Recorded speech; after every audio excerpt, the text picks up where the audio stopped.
Most trendy startups fail in their first few years. They shatter. Yet, in the quiet corners of the economy, unglamorous, everyday services operate in a 90% success range. We are conditioned to chase complexity. The internet pushes complicated sales funnels, volatile crypto phases, and dropshipping stores as the primary ways to build a life. Meanwhile, the businesses actually producing millionaires are often ignored. They have no viral appeal. They lack clever branding. They are, by most definitions, incredibly dull. Chasing hype puts you at a mathematical disadvantage. Embracing neglected utilities provides the predictable income most people never find. At 32, Harry was earning about $3,400 a month as an operations coordinator. His net worth was a paid-off hatchback and $800 in a savings account. Every attempt he made at clever businesses, a clothing brand, an e-commerce store, left him with unsold inventory and no cash flow. Scrolling on a late bus ride home, he stumbled across a summary of The Millionaire Next Door. The core observation was simple. Most real millionaires are not influencers. They are self-employed owners of dull, local services. He decided to treat that not as an insult, but as an experiment. He stopped looking for a viral niche and decided to see what happened if he focused on the mundane. Harry realized that to change his results, he had to abandon the search for a clever angle and accept that boring was a valid way to operate. This is a photo of the aging, neglected laundromat Harry targeted first. It was stuck in 1999. But every week, people need clean clothes, and they come back without being reminded. The asking price was nearly $200,000. Harry scraped together $27,000 for a down payment and convinced the retiring owner to finance the rest over 7 years. Month 1 was not a major payday.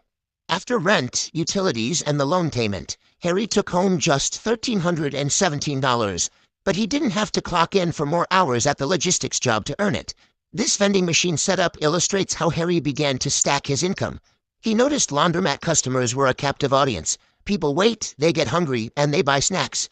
He bought his first machine for $2,300 and eventually expanded the route to a warehouse and an office lobby. By month 12, the vending route cleared over $2,400 a month. Combined with the laundry, his side income now beat his full-time salary. Harry's wealth wasn't growing through one lucky moment. He was systematically stacking small, predictable monthly payments. These rows of identical blue doors represent self-storage, a business driven by one pattern. People do not like letting go of their stuff.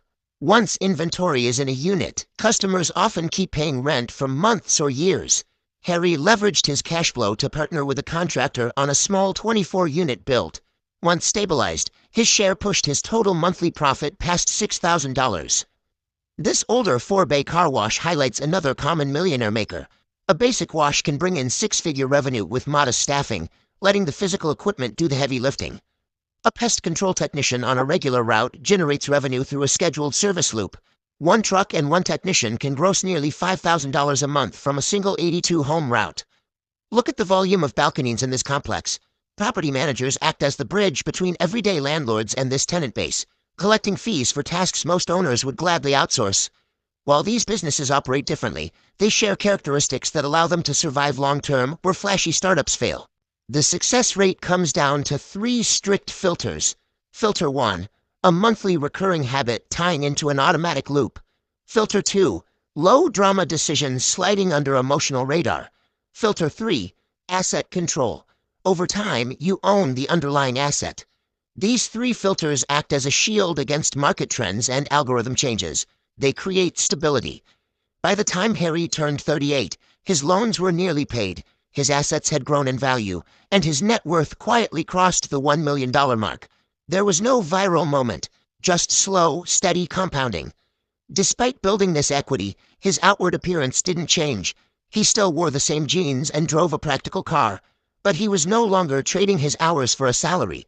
Instead of trying to invent the next big app, look at your own city.